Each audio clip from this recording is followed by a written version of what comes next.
कहानी की शुरुआत एक आइलैंड से होती है जहाँ काफी ज्यादा ठंड पड़ती थी। वहीं यहाँ अब एक बायोटेक कंपनी अमीर लोगों के लिए एक गोल्फ क्लब बनाने के लिए बर्फ को पिघलाने वाले एक केमिकल का इस्तेमाल कर रही है। दरअसल ये केमिकल इतना ज्यादा हार्ड है कि उससे बर्फ पिघलकर घास हमेशा हरी रहती है ताकि विंटर के मौसम में भी यहाँ अमीर लोग गोल्फ खेलते रहे।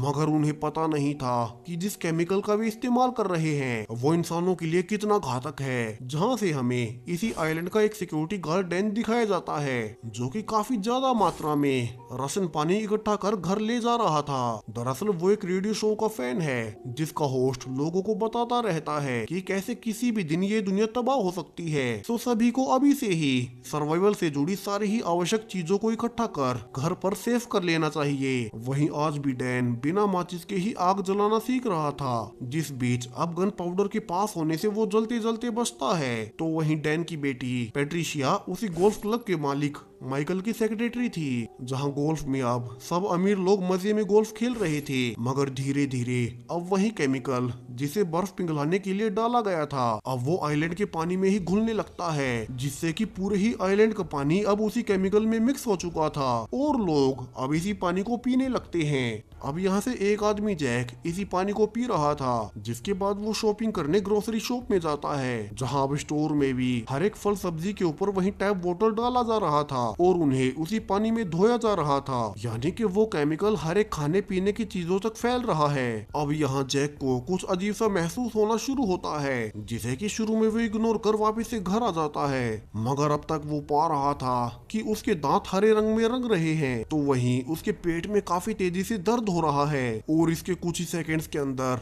अब वो अपने होशो हवास को खोकर अपनी वाइफ को ही काट लेता है, जो कि वहां नहा रही थी। यानी कि उस केमिकल का पानी जो भी पिएगा वो जैक की ही तरह ज़ॉम्बी बन जाएगा। वहीं इस पानी को तो ऑलरेडी सारे ही आइलैंड के लोगों ने पी लिया होगा। वहीं जैक के काटने के बाद उसकी पत्नी भी अब ज़ॉम्बी बन चुकी थी। वहीं क्लब में वहां का मालिक माइकल अपने दोस्तों के साथ वापस से रिसेप्शन पर आते हैं, मगर अब वे पा रहे थे कि यहाँ कोई भी नहीं है कि तभी अंदर से एक आदमी चिल्लाते हुए बाहर आता है और वो कहे जा रहा था कि उन्हें भी यहाँ से भागना चाहिए। वहीं उसके पीछे काफी सारे एम्प्लॉइज ज़ॉम्बी बन उसका पीछा कर रहे थे। अब माइकल को शुरू में कुछ भी समझ नहीं आता कि तभी उनका पेट डॉग उनकी ओर भागा आता है और उस लेडी के गले पर काट लेता है, क्योंकि ये पेट डॉग भी अब तक ज़ॉम्बी बन चुका था। अब माइकल उसे दूर फेंकता है और बाकी ज़ॉम्बीज को देख अब तीनों ही अंदर बिल्डिंग में भागने लगते हैं। मगर वो औरत भी अब उस कुत्ते के काटने से ऑलरेडी ज़ॉम्बी बन चुकी थी। जहाँ माइकल जल्दी से दरवाजा बंद करता है, मगर वो डॉग ऑलरेडी अंदर घुस चुका था और अब वो उस दूसरे आदमी को भी काट लेता है। तो माइकल अब उसे एक दूसरे कमरे में बंद कर देता है। वहीं उसके काटने से अब तक वो बूढ़ा आदमी भी ज़ॉम्बी बन चुका था। तो माइकल को यहाँ से भागकर अब अंदर छुपना ही पड़ता है। वहीं बाहर डैन के पास भी मदद के लिए काफी सारी कॉल्स आने लगती हैं। अब डैन कुछ भी समझ पाता कि उसके आसपास अचानक से ये क्या हो रहा है कि अब उसके पीछे भी ज़ॉम्बीज लग जाते हैं। तो वो वापिस से भागकर अपनी कार में आता है, मगर अब बैकअप के लिए फोन करने पर उसको कोई फोन ही नहीं उठा रहा था, जहाँ से डैन समझ जाता है कि कुछ तो बड़ी गड़बड़ हुई है और यहाँ से वो अब अपनी बेटी पेट्रिशिया को भी फोन करने लगता है, मगर वो तो खुद ही ज़ॉम्बी से भागकर छुप रही थी, तो वो उसका फोन नहीं उठा पाती। जिसके बाद डैन अब अपनी प्राइवेट कार लेकर, जिसमें कि काफी सारे हथियार थे, अपनी बेटी को लेने निकल पड़ता है। वहीं पास के ही एक घर में एक लड़का एंड्रे अपनी छोटी बहन एनी को भी वहीं टैप वाटर पिलाने जा रहा था, मगर उसकी माँ उसे रोक देती है और कहती है कि उसे वो बोतल का पानी ही पिलाए। वहीं एंड्रे खुद कभी टैप वाटर पीता ही नहीं था और वो तो सिर्फ सोडा ही पीता था, तो वो भी सेफ ही था। मगर अब उसकी माँ ही टैप वाटर पीने से ज़ॉम्बी में बदल जाती है और अपने ही बच्चों पर अटैक करने लगती है। यहाँ एंड्रे को कुछ भी समझ नहीं आ रहा था कि उसकी माँ के साथ ये सब क्या हो रहा है और वो बाहर भाग आता है। जिस बीच अब रोड पर डैन अपनी गाड़ी से उसकी माँ को उड़ा देता है। यहाँ एंड्रे डर के मारे अपनी माँ को देखने भागता है, मगर डैन उसे उसके पास जाने से मना करता है और कहता है कि उसे खुद को घर पर लॉक करना चाहिए, जहाँ से डैन अपनी बेटी को लेने निकल पड़ता है। वही वहाँ और भी ज़ॉम्बीज को देख अब एंड्रे अपनी माँ को छोड़ना नहीं चाहता था और वो किसी तरह से उन्हें घसीटते हुए वापस घर ले आता है और सही वक्त पर दरवाजा बंद कर लेता है, जहां वो पा रहा था कि अब कोई भी उसका फोन नहीं उठा रहा।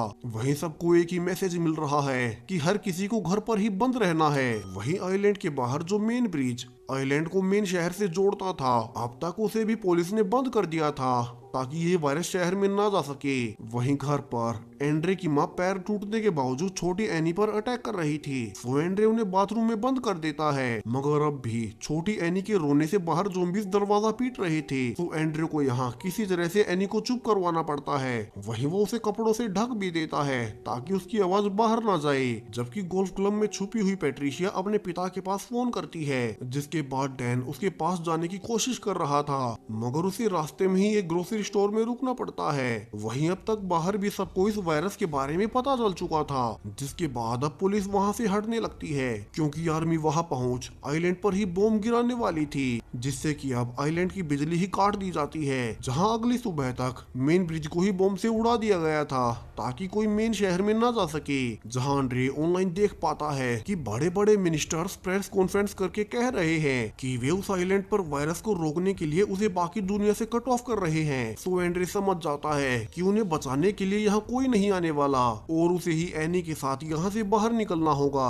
वहीं उसकी माँ भी अब तक टीवी गिरने से मारी गई थी। सो एंड्रे बाहर ज़ॉम्बीज़ को देखने लगता है और वहाँ से मौका पा अब वो अपनी बहन एनी और एक गोल्फ क्लब के साथ बाकी ज़ॉम्बीज़ को अपनी कैट के पीछे लगा खुद एनी के साथ भाग आता है, मगर बाहर भी काफी सारे ज़ॉम्बीज़ भरे पड़े थे। तो वो जल्दी से ग्रोसरी स्टोर की ओर छुपने भागता है और जब ज़ॉम्बीज़ उसे पकड़ने ही वाले थे कि कोई उसे अंदर खींच लेता है। दरअसल ये डैन ही था जो कि कल रात से यहीं छुपा हुआ है। यहाँ से दोनों अब पैक्ड खाना खाते हुए प्लान बनाने लगते हैं कि वे इस आइलैंड से बाहर कैसे जा सकते हैं, क्योंकि यहाँ से गवर्नमेंट ने सारी ही बोट्स को निकाल दिया था। तो वहीं इतनी ठंड में वे नदी को तैर कर भी पार नहीं कर पाएंगे। अब यहाँ से एंड्रे अंदर घूमते हुए पाता है कि दरअसल कल रात को ही डैन को अपनी बेटी पैट्रिशिया मिल गई थी, मगर तब तक वो भी ज़ॉम्बी बन चुकी थी। तो डैन उसे यहाँ अपने साथ ले आया और वो तो उसे अपने साथ लेकर जाएगा इस उम्मीद में कि इस वायरस का कोई एंटीडोट बन ही जाए और उसकी बेटी फिर से नॉर्मल हो जाए। वहीं गोल्फ क्लब में माइकल अकेला ही छुपा हुआ था और अब वो उसी बायोटेक कंपनी को फोन कर बताता है कि शायद से उनके केमिकल की वजह से ही ये सब हुआ है और उन्हें जल्द से जल्द सारे सबूत मिटाने होंगे, जिसके बदले में उसे कहा जाता है कि वे कुछ लोगों को उसे बचाने के लिए भेज रहे हैं और तब तक वो छुप कर यहीं रहे। वहीं ग्रोसरी स्टोर में डैन उसी रेडियो शो के होस्ट को सब बता देता है कि कैसे आइलैंड पर अभी भी सर्वाइवर्स फंसे हुए हैं, मगर गवर्नमेंट उन्हें बचाने के लिए कुछ नहीं कर रही। मगर अब होस्ट भी कहता है कि वे आइलैंड के लोगों को शहर में लाने का रिस्क नहीं ले सकते, जिससे कि सुन अब डैन गुस्सा हो उठता है और फोन काट देता है। अब यहाँ से डैन एंड्रे से बात करने पर जान जाता है कि शायद से ये वायरस उसी टैप वाटर से फैला होगा, क्योंकि सभी लोग जो भी आइलैंड पर रहते हैं सेम वही टैप वाटर पीते हैं। अब सुबह होते ही तीनों वहाँ से निकल जाते हैं, जहां डैन ने पैट्रिशिया का मुंह बंद कर दिया था ताकि वो किसी को काट ना ले और वे बाकी ज़ॉम्बी से बचते हुए अब वहां से निकलने लगते हैं। तो वहीं गोल्फ क्लब पर 2 एसासिन्स को बायोटेक कंपनी ने भेज दिया था ताकि वे अपने केमिकल के सबूत मिटा सके और यहाँ से दोनों एजेंट्स अब ज़ॉम्बी को मारते हुए अंदर जाती हैं, जहां अब तक माइकल ने भी अंदर केमिकल के सारे ही पेपर्स को जला दिया था। हालांकि उसने उसी केमिकल के कुछ सैंपल्स अपने पास बचा रखे थे। अब एजेंट्स उसे ढूंढती है और उसे इस वायरस का एंटीडोट दिखाती है जो कि इसे ठीक कर सकता है, मगर अब एजेंट्स माइकल को ही पकड़ लेती है और कहती है कि वे अपनी बायोटेक कंपनी के खिलाफ कोई सबूत नहीं छोड़ सकती और अब वे माइकल को उसी का सैंपल खिला देती है ताकि वो भी ज़ॉम्बी बन जाए। मगर इसी बीच एक एंटीडोट वहीं गिर गया था। वहीं डैन और ब्रायन अब वाटर प्लांट में पहुंच चुके थे ताकि वे पता कर पाए कि ये वायरस फैला कैसे, जहां से वे नन्ही एनी को कार में ही छोड़ देते हैं और पैट्रिया के साथ अंदर घुस जाते हैं। मगर यहाँ अंदर भी काफी सारे ज़ॉम्बीज़ भरे हुए थे। तो वहीं केमिकल वाले पानी को नोटिस कर अब पैट्रिशिया उसी की ओर भागती है, जबकि दोनों उसका पीछा करते हैं। जहाँ पैट्रिशिया उसी पानी में कूद जाती है तो उसे लेने के लिए अब डैन को भी पानी में जाना ही पड़ता है, जहाँ पर ऑलरेडी एक दूसरा ज़ॉम्बी भी था और अब वो उस पर अटैक करने लगता है। मगर अब जब डैन पैट्रिशिया के पास खड़ा था तो वो ज़ॉम्बी उस पर अटैक नहीं करता और यहाँ से दोनों समझ जाते हैं कि एक ज़ॉम्बी दूसरे ज़ॉम्बी पर अटैक नहीं करते।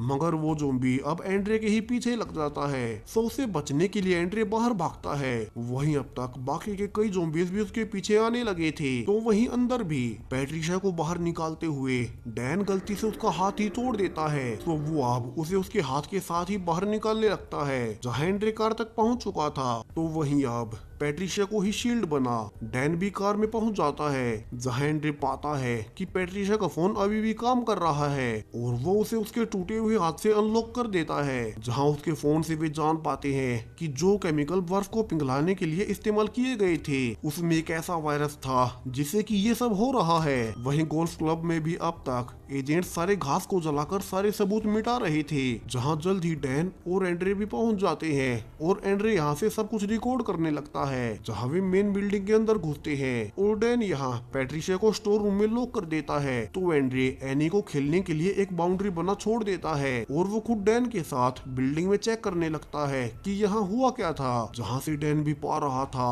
कि अब उस पर भी उसी वायरस का असर हो रहा है, क्योंकि वो पैट्रिशिया को बचाने के लिए उसी कंटेमिनेटेड पानी में कूदा था, यानी कि जल्द ही वो खुद भी ज़ॉम्बी बन जाएगा। तो वहीं एंड्रे अब एनी को देखने जाता है और पाता है कि अब वो उसकी बाउंड्री को हटा कहीं और चली गई थी, तो वो उसे ढूंढने भागता है। वहीं डैन नीचे पाता है कि किसी ने बिल्डिंग को उड़ाने के लिए इसमें बॉम्ब्स लगा रखे थे और अब वे जल्दी फट जाएंगे। तो वहीं डैन भी अब ज़ॉम्बी में बदल रहा था, मगर वो इससे पहले अब बॉम्ब को बंद करने लगता है और इसके लिए वो अब पैट्रिशिया के टूटे हुए हाथ का इस्तेमाल कर फाइनली बॉम्ब का स्विच बंद कर ही देता है। वहीं बाहर एजेंट्स पाती हैं कि अब तक उनका बॉम्ब फटा क्यों नहीं, तो वे उसे देखने अंदर जाती हैं, जहां उन्हें नन्ही एनी दिखाई देती है और वे उसे भी वही सैंपल खिला देती हैं ताकि वो भी ज़ॉम्बी बन जाए। वहीं कुछ देर बाद वहां एंड्रे उसे लेने आता है और पाता है कि दोनों ही एजेंट्स ने उसे भी घेर रखा है। अब यहाँ से भी एंड्रे को पकड़ उसे भी वही सैंपल्स खिलाने लगती है, मगर एंड्रे उन्हें खा पाता उसके पहले ही एनी अब तक ज़ॉम्बी बन चुकी थी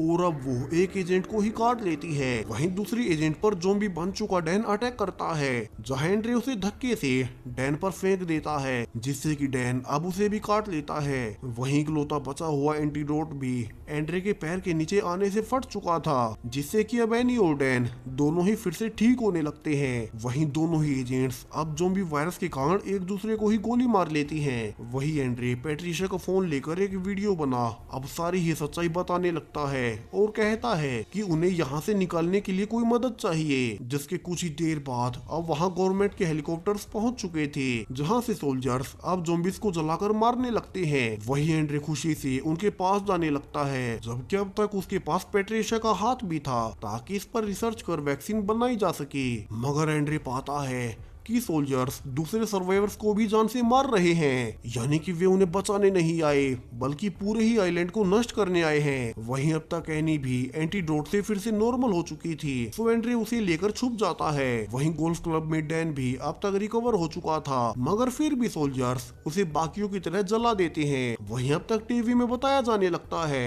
कि सरकार ने सक्सेसफुली उस वायरस को आइलैंड पर ही खत्म कर दिया है, मगर जिस मग से वो मिनिस्टर कॉफी पी रहा था उस पर उसी बायोटेक कंपनी का लोगो बना हुआ था, यानी कि वो खुद भी उस कंपनी का एक हिस्सा है। वही आइलैंड पर एंड्रे किसी तरह से सबसे बचता हुआ नदी किनारे आ जाता है और यहाँ उसे अब कुछ सर्वाइवर्स एक बोट से जाते हुए नजर आते हैं और वो फाइनली उसी बोट से मेन शहर में जाने लगता है। वहीं जाते हुए एंड्रे को रियलाइज होता है कि अब पैट्रिशिया का हाथ उनके किसी काम का नहीं, तो वो अब उसे भी वही नदी में फेंक देता है। मगर यहाँ उसने एक बहुत बड़ी गलती कर दी थी, जहाँ उस हाथ को एक मछली खाने लगती है और अब वो भी ज़ॉम्बी बन चुकी थी, यानी कि एंड्रे की एक गलती ने अब पूरे ही पानी को कंटेमिनेट कर दिया, जिस द्वारा ये वायरस अब पूरी दुनिया में फैल जाएगा। और इसी डार्क एंडिंग के साथ ये कहानी अब यहीं खत्म हो जाती है।